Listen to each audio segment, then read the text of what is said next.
السلام عليكم ورحمة الله تعالى وبركاته داود يركسو دوادا مقال عصب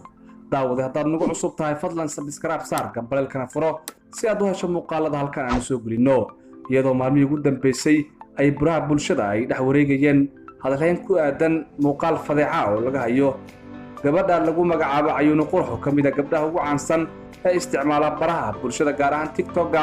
ayaa waxa warar la helayo waxay sheegayaan in fadeexadaasi muuqaalka faafinteedu ka dambeeyay ninka lagu magacaabo Maxamed Deyo oo ah muusikiiste caan ah oo aad loo yaqaano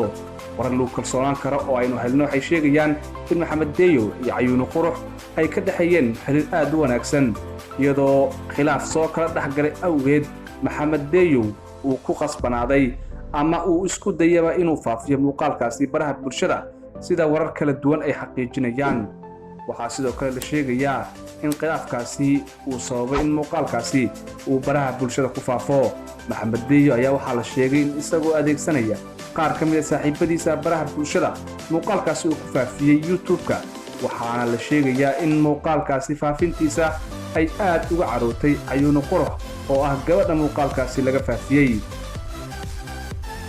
sidoo kale warar kala duwan ayaa waxay ka soo baxayaan Cayuun Qurux waxaana ilaa hadda aan wax jawaab ah laga helin Cayuun oo ku aadan muuqaalkaasi ay iyadu tahay balse warar aynu maanta helno waxay sheegayaan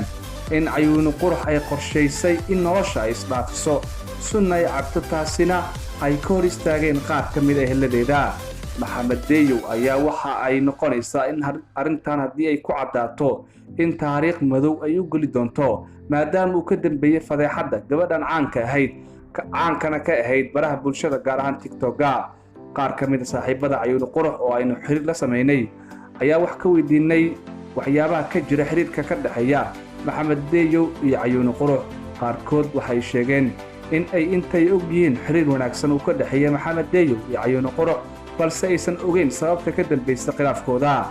wararka waxay sheegayaan in qofka ka dambeeyay faafinta muuqaalkaasi anshaxumada waa Maxamed Deyo oo ka mid ah dadka muusikiistada ah waxaana wararku sheegayaan in arrimahaasi Maxamed Deyo loo aaneynayo haddaba waxay ku soo kordhaa arrimaha Cayuun Qurux kala soco channelkeena hana ilaabin daawade inaad subscribe noo saarto